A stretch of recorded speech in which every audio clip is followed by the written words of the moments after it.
What's going on, guys? It's Adonis. The Apple Silicon Macs are on the way. Apple just sent out the invitations for the November 10th One More Thing event.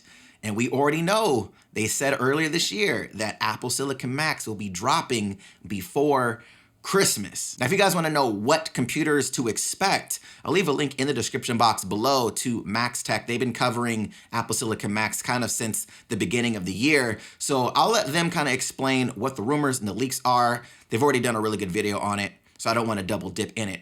But my question for you, and kind of the thought that I had, is what do you actually want to see in regards to Apple Silicon Macs?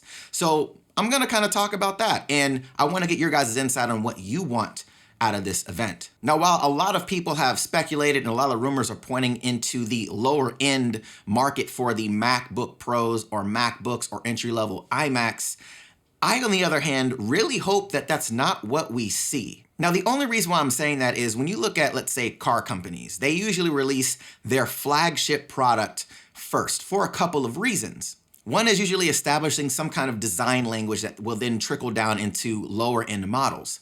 Then you have technology also that is implemented the same way. So whether it be new infotainment systems, new technology with suspension or engine, things like that, they usually start at the higher end and they bring those things down the pipeline.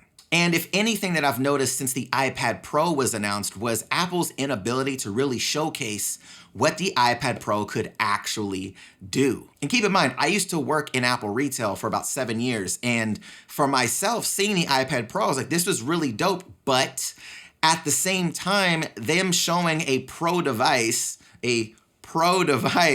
with no Pro applications to actually showcase what it could do, it just seemed like a very powerful iPad doing regular iPad stuff. Case in point would be you announce an iPad Pro, so maybe announce Final Cut Pro for the iPad or Logic Pro for the iPad. And the reason why you would do this is so you have third-party developers say, hey, this is what this device could actually do. Maybe I'll invest in R&D and, making a professional grade app for the iPad. But we didn't really see that. And 3 generations of the iPad Pro finally in, we get a keyboard that shows support. We get iPad OS that kind of gives it more of a professional feel. We see Adobe finally coming out with Photoshop and talking about some other applications for the iPad.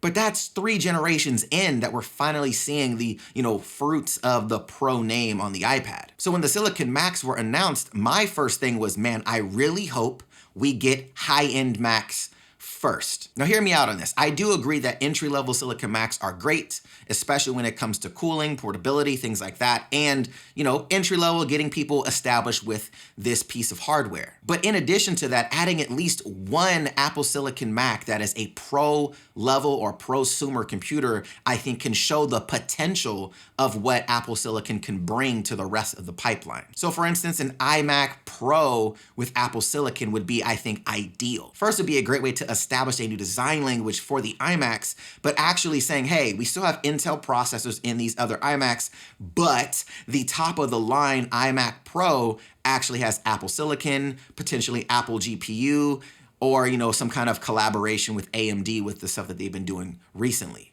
And for me, I think that'd be the most interesting way of showcasing, like, look, you really want to see us go ham on a processor. This is how we do it. This is how we would execute a professional level computer utilizing our silicon. Now, I also do realize starting at a lower price point and working your way up is an effective way as well, just to get people established with the silicon. At the same time, I really think that going the other way, especially for people that are thinking about, eventually upgrading into Apple Silicon, is like, man, like I want that performance. I want that now. I want to see what that can actually do. So for myself, I hope that we get some prosumer level computer, whether it be a MacBook Pro, like a 16-inch MacBook Pro, or, an iMac Pro computer where we can actually get real performance, like high-end performance for creators, for filmmakers, for illustrators, things like that, for designers, engineers, to see what that actually looks like on a pro level